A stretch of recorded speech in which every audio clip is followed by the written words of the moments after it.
he says later, and I'll show it to you. Is it secondary causes or is it direct creation by God? And there are these two possibilities. And I think he was well aware that there were these two possibilities when he left, but he was a creationist, undoubtedly, when he left. So as I say that, I kind of think of this as he's got two decks of cards. And one of them he's taught to basically deal out all the time. It's a creationist deck. And the other deck, though, is his transmutationist deck, which he's got in his back pocket. And the question is, when does he take it out and start fiddling with that deck of cards? And that's, I guess, really what I'm on about here. Next slide.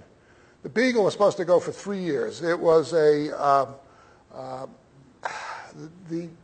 purpose of it was funded by the Admiralty. Darwin went as the captain's companion and as the ship's naturalist. But he was unpaid, so his father had to pay for it. His father was violently against him going. And he said, you know, they've picked the bottom of the barrel. It's going to be dangerous. You're going to spend too much money on all this stuff. And finally, his uncle, Josiah Wedgwood, interceded and got him to go. So Fitzroy said, fine, your job will be not only my companion, but I want you to be on shore a lot, which was good because Darwin was seasick a lot of the time.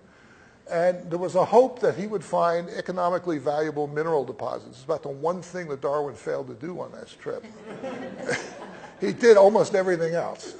In fact, he was amazing. That's a point I was going to mention later, but I'll mention it now, where he was able to look at whatever presented itself. He got to a place, Maldonado in Uruguay, a couple of years into the trip, and the geology was terrible and it was raining all the time. So he sent his team out to shoot birds.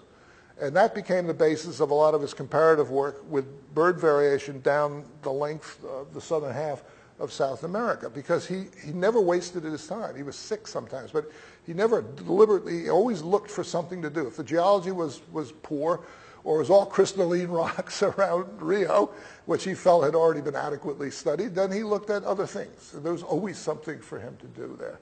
The purpose of the journey was to make detailed navigational maps of the southern half of South America on both coasts, because England had, let me see, they had taken what they renamed the Malvinas, they renamed them the Falkland Islands in 1828. They were already in Australia, already in South Africa. So they were looking for sort of control, economic and military control of the South Seas. And this was an information gathering voyage, but it had these economic and military implications to it. And it was supposed to go around the world, but it was supposed to take only 3 years, and it ended up taking 5 years. I know that's kind of an obscure map, but anyway, that's most of the time was spent, I won't even bother walking over there, down off the coast of Patagonia, and down, they went to Tierra del Fuego several times, they went to the Falkland Islands a couple of times, and then they finally, in late 1834,